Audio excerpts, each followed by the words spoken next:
welcome back to more Great Ace Attorney Resolve 2. I just thought of something. I had a game over at one point. And then I chose the option to retry from that scene, which was a cross-examination. I think it didn't save me pressing statements during that time. And I think that must have been a time when I had pressed the statement about the camera. And then we had gotten the update being like, this camera is the actual camera from that time. And I think that's why I was confused. I didn't realize I didn't save that part. So I still say it's the game's fault. No, it's my fault. Okay, cleared up, I think, I assume. Anyway, there's simply no way you could have forgotten such a traumatic experience. In other words, the only explanation is that you're trying to hide the fact that you saw the professor that night. But why? Why would he want to do that? Well, not for his own gain, it would seem. For who's there? Who could benefit? Mr. Drebber's obviously lying, in order to protect somebody. My goodness, he's shielding someone. Yes, my lord, and clearly. It's someone who doesn't want the truth about the professor coming back to life to be exposed. Well, counsel, who is it then? Who is this witness trying to protect by lying about what he saw that night? Where is she? What? Oh, here she is. I was like, where did she go? The obvious answer is Dr. Sith. Sith. What? Whatever do you mean? Imagine if the convict who'd been sentenced to death was not in fact killed. Imagine if that was to come to light. What are you insinuating? And imagine if the convict in question was the country's most hated mass murderer. If it was the professor. That would be unprecedented scandal. This is beyond a joke. Need I point out that the dead cannot come back to life? What are you suggesting would mean? That the execution never actually happened? Until he got shot in the chest. That's exactly what it would mean. Once a man is sent to the gallows, he hangs. No one could escape. Not in Great Britain. But the fact is, there was a witness to the fact that the man did escape his hanging. If that were really true, counsel, the implications of misconduct would not stop at the supervising coroner. It would taint the honor of the entire judiciary, from the ground up. Well, that's what you get for making a closed court case, or whatever the fuck it was. This is why people need to see it. It's exactly because of these monumental repercussions that Dr. Sith would consent to any demand made of her by someone who threatened to expose the secret. Even if that meant being complicit in the crime.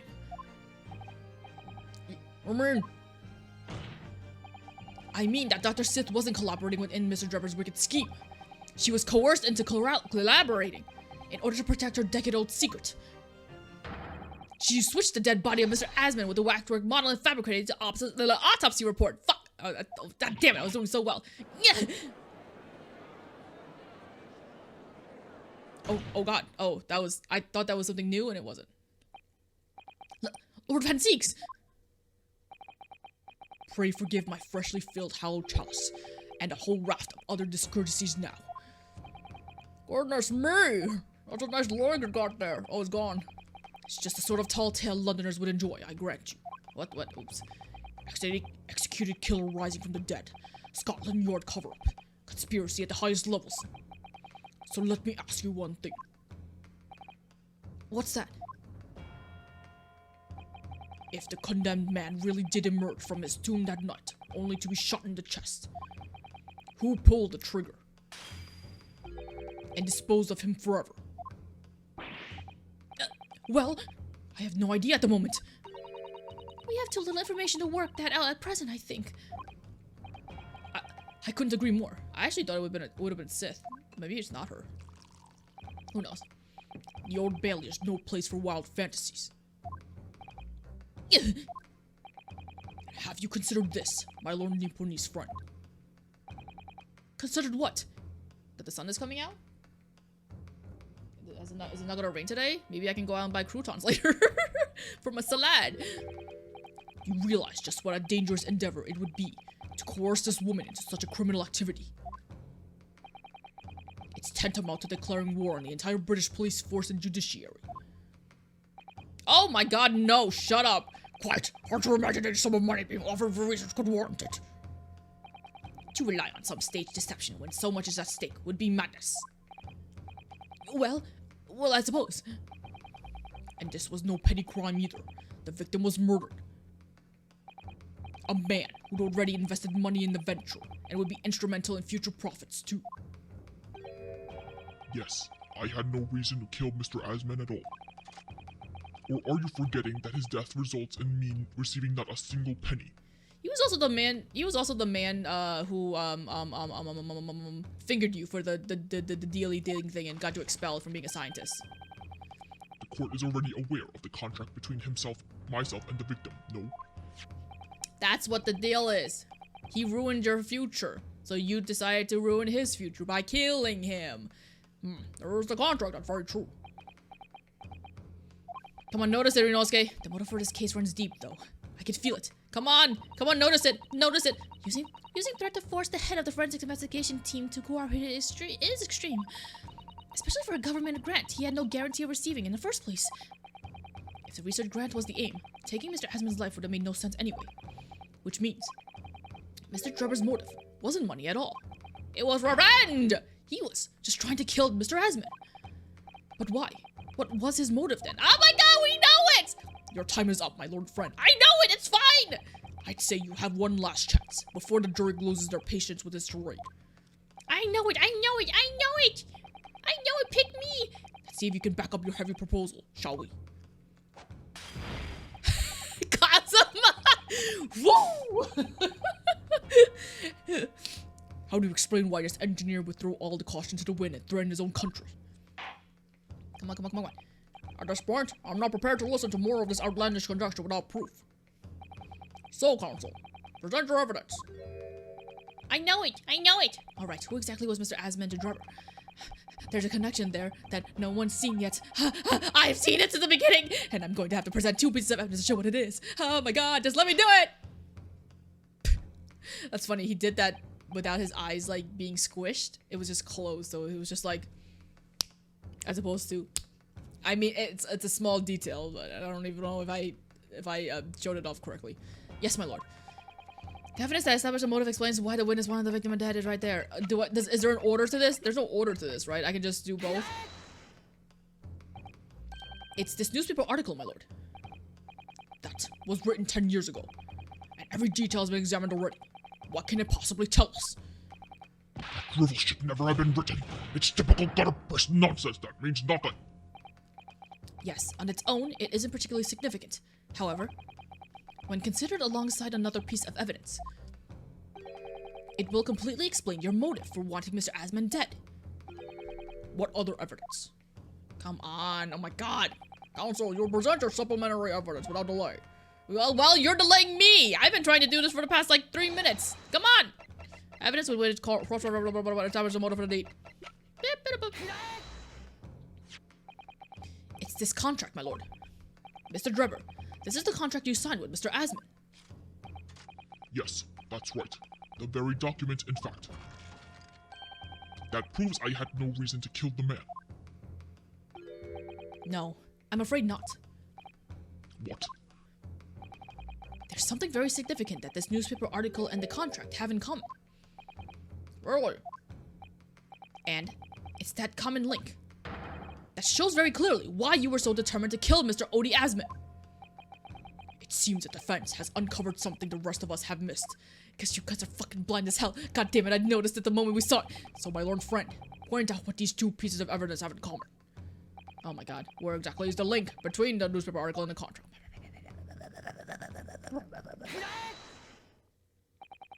What these 2 pieces of evidence have in common is a signature. Oh, a signature?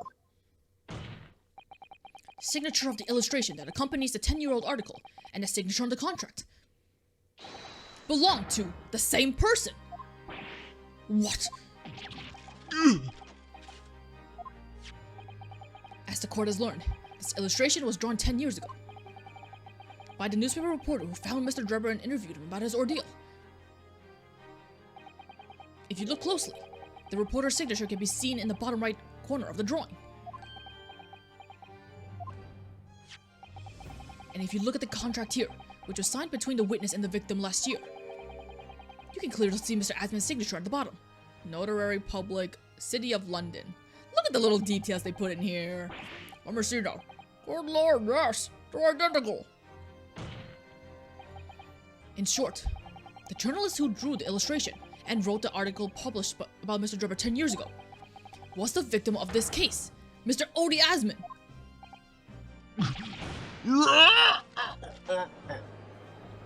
He on floor. But explain to the court why. Why would that constitute a motive for the witness to murder Asman? Well, if you think back, you'll remember that Mr. Drebber talked about that article in his testimony. Grave robbing, you say?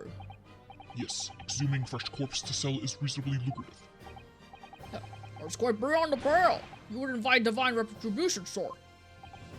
Yes, well, I think I suffered retribution enough. Daily Circus eventually unearthed my name and put it in print. It caused me a great many headaches. In the end, I had to leave the university. That was the only paper with the bad grace to identify me unambiguously, I might add. Then I gave up my dream of becoming a scientist, and it was all because of that newspaper article.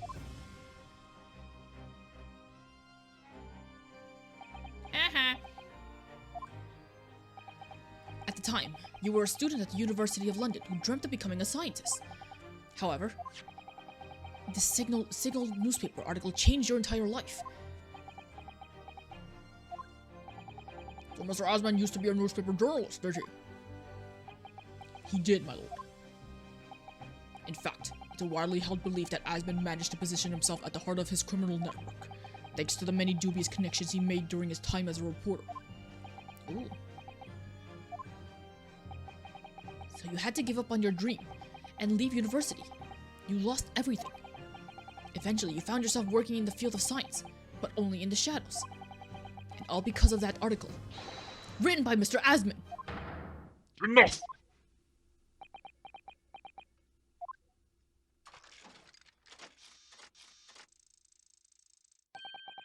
Stop this endless drivel about my life. What? Explain yourself, Mr. Drebber. Yes, it's true. I had to leave the university as a result of that article. But it was just the straw that broke the camel's back. What do you mean? Almost every student of science in that faculty was too poor to actually conduct any research. But they struggled on with their hypothesis anyway. We all did. Only to have them taken by vultures. Sooner or later, you knew your ideas would be stolen and patented by some wretch or other after all. Lord gracious. Making a name for yourself as a scientist in a climate like that was a miracle only a select few geniuses could ever hope to achieve. Personally, I wasn't one of those geniuses, so it was hardly a wrench. Being forced out of the university because of low gate was the best thing that could have happened to me.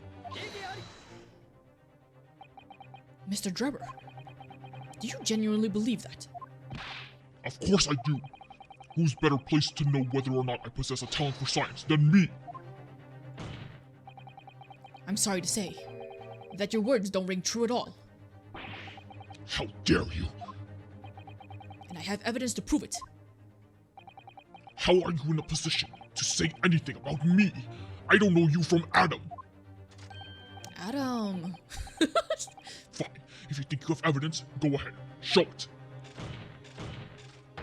What could you possibly have to disprove the idea that I was happy to leave university because I lacked talent?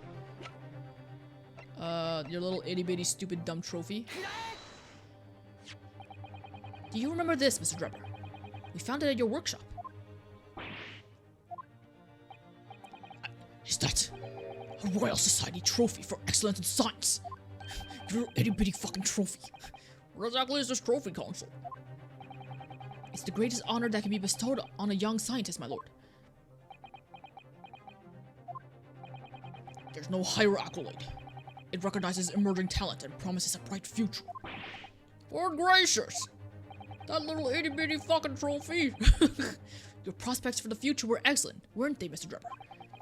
Because even then, you were a genius in your field. But you lost everything. You had no more future. Your talents would go to waste. All as a result of this one newspaper article. I don't know when you realized who Mr. Asman was, but when it dawned on you that he was the same journalist who 10 years ago ruined your life, it's abundantly clear that you had no intention of forgiving the man.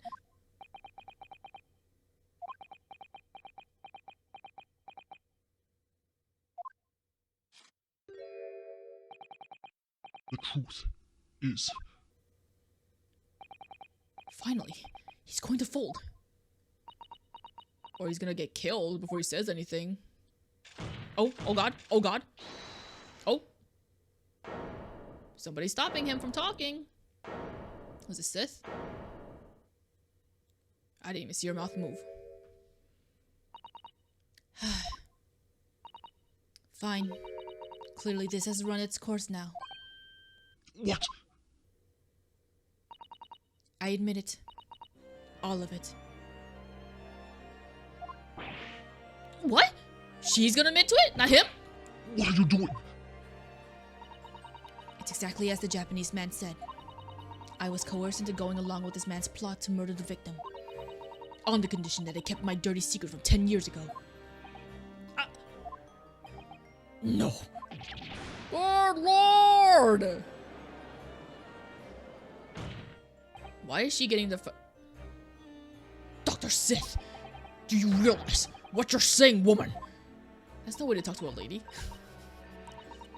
It's all true. That day, when I arrived at the Crystal Tower and saw the birdcage, my heart nearly stopped beating. Oh my god! That memory from a decade ago that I'd done my best to bury deep inside myself. It was the professor again, staring me in the face. And then, before I had a chance to react, I noticed something else. There's a little letter in his pocket. Oh, it's a love letter? There was a note tucked inside the model's jacket. Dr. Sith, you will go along with my plan. From someone who knows the truth about what really happened that night 10 years ago.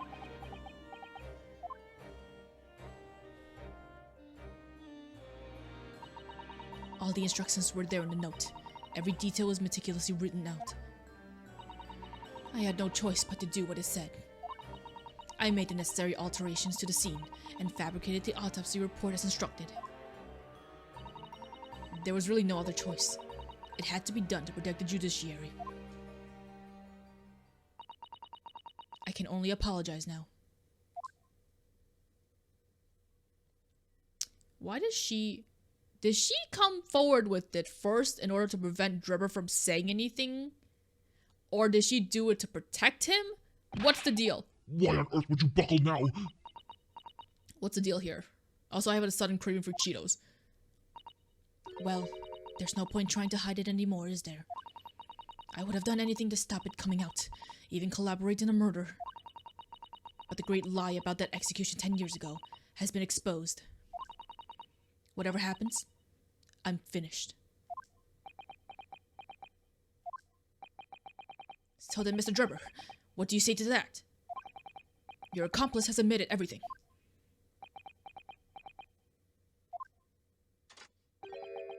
Surely it goes without saying. You admit your part in it too, then? Apparently not. I admit nothing at all. What? Have you forgotten that the Kinesis machine was ripped to shreds by an explosion? Short of me admitting to a crime, there's really no possible way to prove I did anything wrong. No! Oh, you're so annoying. Sephiroth, come on. Oh, I smelled the weds. Who's smoking the weds? Stop it. I hate the smell. Order! Whatever this man says, I admit everything. He threatened to expose my secret, so I went along with his plan. And Lord Van Zieks? Yes. I hope you'll accept my apologies. What happens next is in your hands, of course. Why is she smiling? What do you mean? What does she mean? What the fuck does she mean? What was that an insinuation of? I have heard more than enough now. I hereby present the final findings of this court. This trial is not the proper forum in which to pursue the alleged wrongdoings of Mr. Drebber. The defendant is Professor Albert Harebrain. You're right, I forgot about him. I completely forgot about him. Very true. It has slipped my mind. It did for me too. Isn't he one of your closest friends? Oh, that don't mean anything. We were in the throes of something very much more exciting. As the court has heard, Dr. Sith has admitted to the allegations brought by the defense, thereby absolving the defendant of any possible guilt. Huh? You mean... Really? At the present time, it is the conclusion of this court that the defendant is not involved in any wrongdoing. Damn, just like that? Oh shit. Does the prosecution have any objections? Oh damn. Oh nice. Nice. None, my lord. There's something wrong here. Congratulations, Mr. Naruhodo. There's something wrong here. There's something wrong here. There's something not right here. You've proven Mr. Professor Harebrain's innocence. There's something not right here. Something feels off. Without further ado then, the adjudication. Unless the prosecution and defense have any other matters to discuss. There's something off here. Something doesn't feel right. I don't know. This doesn't feel quite right. Right? That's what I was thinking too. Why did Dr. Sith suddenly admit to it like that? Is everything alright, Mr. Naruhodo? Something's wrong. Like you said before, the way the trial is set to end now, the judge will certainly deliver a verdict of not guilty. But is that really what we want? What the defense should be pushing for now is... I'm saving.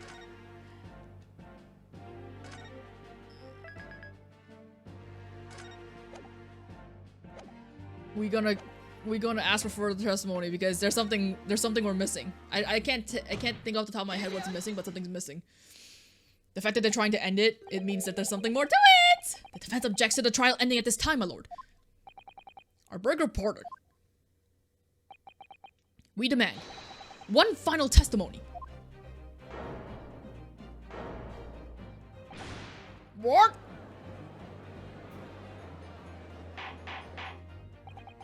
You do realize I'm about to advocate in favor of your client, I presume. What are you playing at now, my Nipponese friend? Why would you want to obstruct the conclusion of the trial at this point? No defense lawyer in his right mind would do that.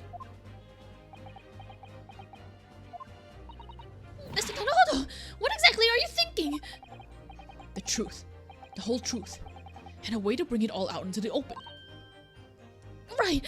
Oh, you know, I just thought we don't know the reason as to why the professor wasn't executed. And why she hid it. I completely forgot about that. Yes, in hindsight. Ah yes, one word of warning before I go. If in course of trial this afternoon you perceive even a shadow of doubt about the truth, don't let it out of your sight. Pursue it like a dog with a bone. Bark, bark. Do not falter, whatever may come to pass. I had completely forgotten that Holmes said that, even though I told myself any doubt, I completely forgot. of course I did. I'm sure Mr. Sholmes knew. He must have deduced that this would happen. Yes, I'm here in court to advocate for my client, and to secure an acquittal. Obviously. But that's not all. I believe that I have a duty to the court, to pursue the whole truth of the case, until every last detail is laid bare. Are you impressed? You have to be impressed with me, Van Zieks. Come on. That is why the defense calls for further testimony from Dr. Sith. Testimony from me. About what? About the nature of your collaboration with Mr. Drebber. Ha! In case it escaped your attention, I've already admitted to everything I did. The whole truth has already been revealed. So stop wasting everyone's time. As his lordship made very plain, your client will get the acquittal you wanted for him. There's simply no point protracting this business further with another tedious cross-examination. Oh yes there is.